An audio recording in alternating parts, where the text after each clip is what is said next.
थक गया सो वीर नहीं, वीर तुम बढ़े चलो, वीर तुम बढ़े चलो। थक कैसे गए? इस युद्ध में तो नवीन उत्साह होता है। कहीं त्रुटि है संभालो। नहीं, इस युद्ध में नवीन उत्साह होता है। इस युद्ध में परास्त होना नहीं आता। कहीं त्रुटि है संभालो। कहीं न कहीं छेद है जो अध्यात्म के रस को बाहर कर रहा है। नहीं तो इस युद्ध में उत्साह बढ़ता है। वीरों को जब समान योद्धा मिलता है तब उत्साह बढ़ता है। कमजोर मिले तो निराश हो जाते हैं। जब अपने से जोर का योद्धा होता है तब उनकी भुजा भड़कती है। तो अपने से जोर के योद्धा है काम, क्रोध, लोभ, मोह, मद, मत्सर। अपने पास भगवत बल है। कभी वो हमें गिराएंगे तो कभी हम उनके ऊपर चढ़ेंगे। पक्का चढ़ेंगे, देर नहीं लगेगी। एक दिन ठाकुर जी की कृपा से उनको छाचित्र पटकेंगे। पक्का कह रहे हैं, पक्का। हमारी बात पर विश्वास कर लो। भगवान के बल से कह रहा हूं, बचपन से इस मार्ग में हूं। उन्होंने बहुत टांग मारी, बहुत बार धोबिया पछाड़ने की कोशिश की, लेकिन फंस गए हमारे दाव में। अब नहीं निकलने वाले। क्यों? क्योंकि ये जगत गुरु का बताया दाव है। जगत गुरु भगवान का बताया दाव है। इसलिए हारना तो नहीं, निराश तो होना नहीं, उदास होना नहीं। इस मार्ग में नवीन उत्साह भगवान देते। नहीं, कई बार हमारे जीवन में अंधेरा छा गया। अब क्या होगा? ऐसा लगा कि कहां चारों तरफ अंधकार छाया हुआ है।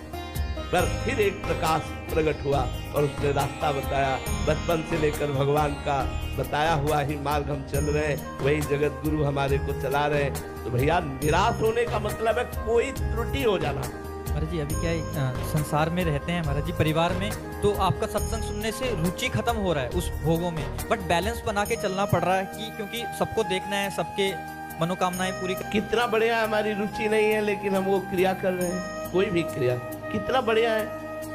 हमारी रुचि नहीं है, कितना बढ़िया है, कितना आनंद है। आप इस बात को, तभी हम कह रहे कोई अध्यात्म में त्रुटि हो रही, इसमें बहुत आनंद है। भगवान ने जो कर्तव्य कर्म दिया है वो हमें अवश्य निर्वाह करना है। अपने मन की रुचि को दबाकर, परमार्थ की रुचि को दबाकर। अधर्म नहीं करना, लेकिन परमार्थ की रुचि को दबा करके हमें करना है।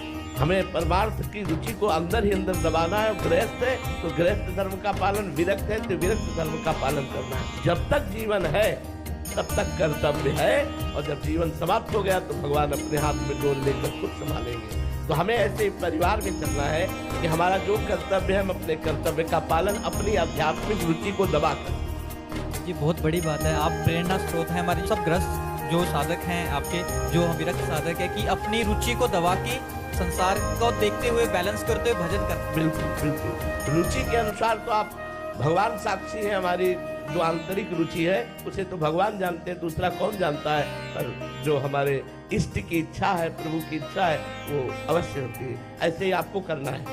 आपको बात करने की इच्छा नहीं, लेकिन बात करना पड़ेगा।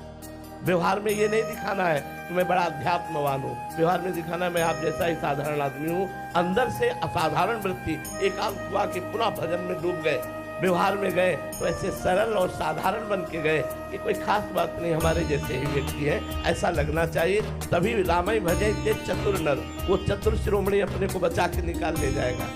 बाहर कोई न जान पाए आप इतने उच्च कोटि के आध्यात्मिक व्यक्ति हैं, और अंदर से अंदर ही अध्यात्म का पोषण कीजिए और बाहर व्यवहार में चलिए। कोई जान ही न पावे कि ऐसा, नहीं तो बिगड़ जाएगा आपका। फिर अंदर का चिंतन बिगड़ जाएगा। पत्नी असंतुष्ट, पुत्र असंतुष्ट, परिवार असंतुष्ट, तो उसका प्रभाव आपके ऊपर पड़ेगा। आप भी असंतुष्ट होने लगेंगे। इसलिए व्यवहार का बैलेंस बनाकर परमार्थ को पुष्ट कीजिए। संगीत